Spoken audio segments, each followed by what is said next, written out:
What's up, guys? So, interesting update.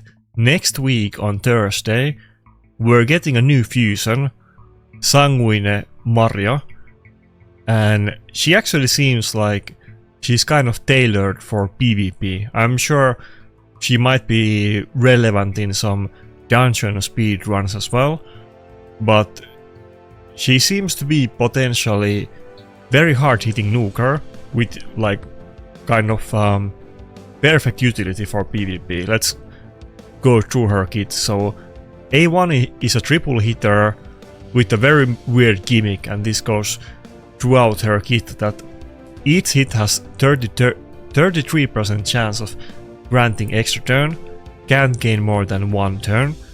Always, A1s are usually dual and don't do a lot, but if you have a chance to get extra turns, it means that you're rotating your abilities more, and if your other abilities are good, then these are really good A1s, like Rotos.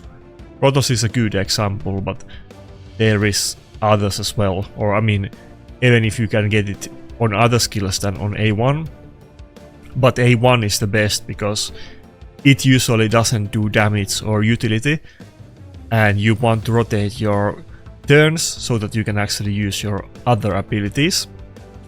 A2 seems to be kind of the main nuker skill here. Very weird like design again. Will ignore 1/3 of target's defense, will ignore 99% of target's defense, stone skin and block damage, which is huge in PvP. Buffs instead if this skill is used on a turn number that is divisible by 3. From what I've understood, this means that like her turns, not like if she's the third champion to move, this will proc, but I'm not 100% sure, but like this is how the rest of the kit made it sound like, and what other people were speculating as well. If the target is killed, increases the cooldown of all enemy skills by 3 turns. This effect cannot be resisted if this skill is used on a turn number that is divisible by 3. Now the issue with this is that if it's from her turns and not the total turns, if it's total turns you basically can't control it unless you're always going first and you have her speed tuned as the third champion on your team. Outside of that, it will be kind of hard to use these mechanics. But if it's as I presume that it's from her turns, then it's also, you lose a little bit of the utility here, because you would want this on the first turn of the fight and not the third turn. Now there is champions that renew stone skin like R-base and so on, but that would be a little bit more impractical. I guess I'm sure they will confirm this either way soon enough.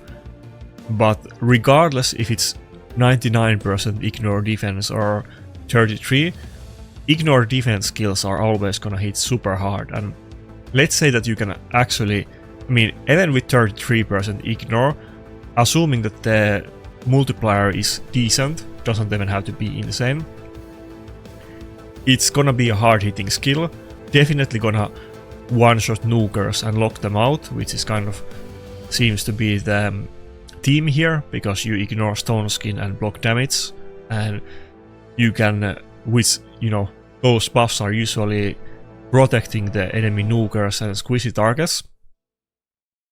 But with this amount of ignore defense, maybe it then one-shots the tankiest champions in enemy team. Certainly if you get 99% ignore defense, it just one-shots anything. But, with 33, you add in 25 from Helm Smasher and 25 or 35 from item set, you can pretty much get close to almost fully ignoring the enemy defense with this skill anyway. So it's gonna hit hard, but obviously it's much more consistent if you can get the 99%. Like, even if this skill has horrible multiplier, which I doubt it will have low multiplier, I mean, because it would have to be insanely low for it to not one-shot enemies. It's basically gonna one-shot anything. Think something like Charge It.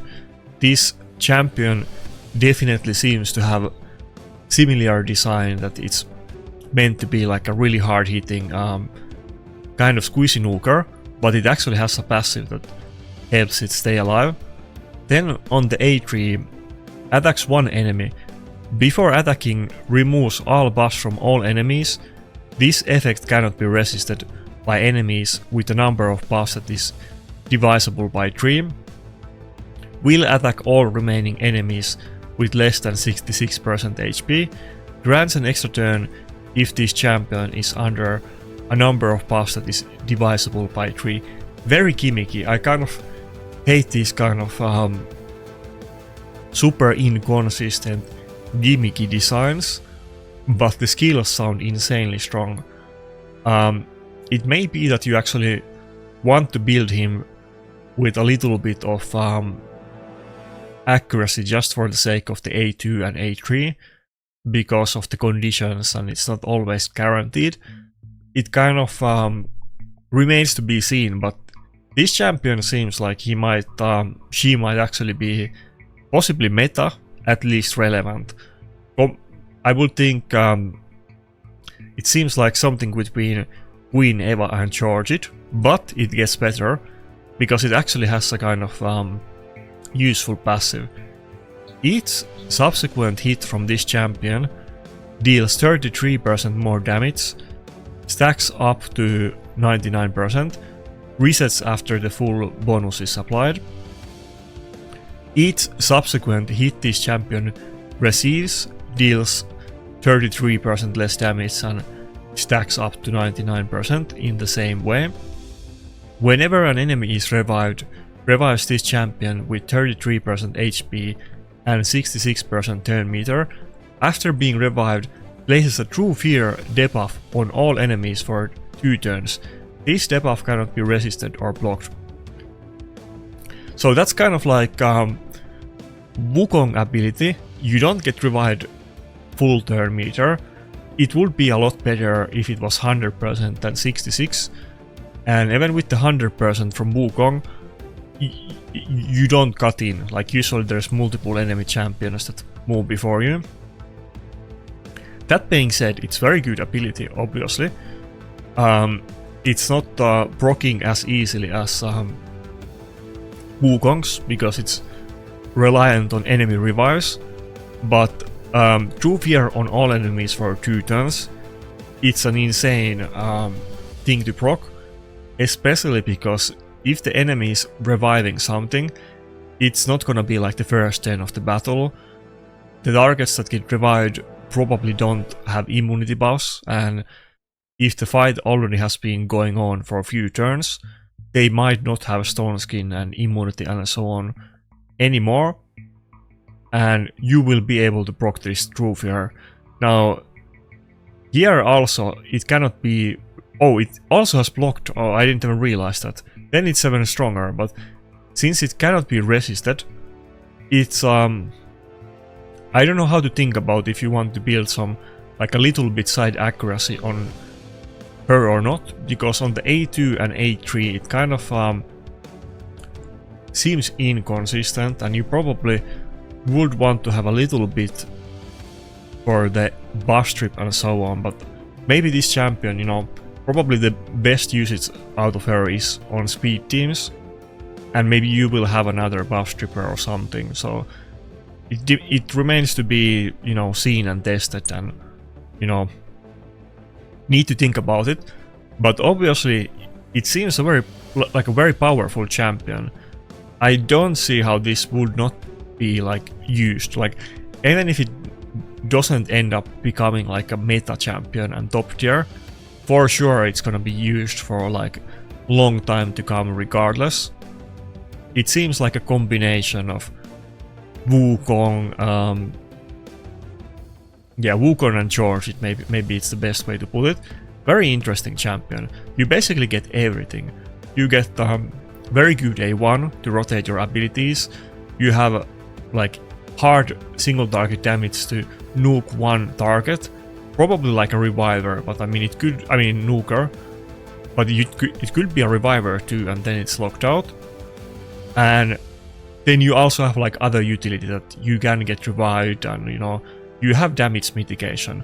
Now, considering that it's attack scaling champion, I don't think him receiving damage mitigation is that relevant in most cases, considering that she's gonna have a low base HP and defense. But if you add buffs to it, and it's something like maybe Marius that hits you many times but doesn't hit you very hard, then I'm sure it will, you know, it will help you, it will be useful. She will be tankier than most nukers, but of course she's not gonna be able to take an actual hit, like full unmitigated hit from a nuker. You need some kind of very special passive, or probably that and being HP scaling to take it, unless it's like completely mitigating damage, or you get stone skin or something like that. But it seems very interesting champion. Now, it's not Mythic 1, it's gonna get locked out. There is those kind of issues, but she kind of seems meant to be used in speed teams, and in that situation obviously that wouldn't be the issue, and she would be the one locking the enemy out. So I don't know if I should be happy about this champion, to be honest, because I'm kind of predicting that she's gonna terrorize me for months to come, or maybe, well, we'll see. The power creep is so strong, I don't want to say years, but I think there's no way, like, even if her multipliers, which we don't know yet, are shockingly low, she should still have enough damage. Ignore defense is kind of hard to like pass by, even though there is those gems and relics that you can put on these days that reduce ignore defense, and they make a massive deal. She's able to get all the way to the 99%, which is insane. And obviously, you guys probably know, you can't get past 100% ignore. You can't get like a damage multiplier from overcapping ignore defense. But if you get all the way to 100%, it's night and day difference. I'll link some screenshot of the damage calculator or the ignore defense chart on this video, I guess, so that you get some frame of reference. There's also a damage calculator on my Discord where you can check those things, but you know, not having ignore defense and fully ignoring defense is like triple the damage or even more. It's normal nuker is hitting like, you know, 100k, 120k if you hit really hard, and then you have something like Siegfried and he hits 600k or something like that. Think in those ways. So there's a potential that this A2 hits insanely hard, but even with low multiplier it's gonna hit hard. So I think that's about it.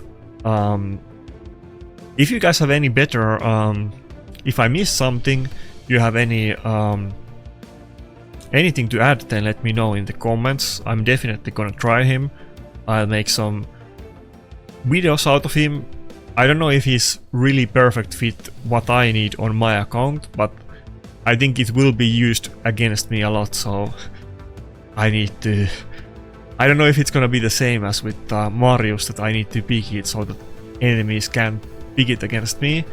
It's not like I can pick everything, but probably something that you will have to get familiar with for live arena, and you know, because people are gonna use it against you. But yeah, that's it. See ya.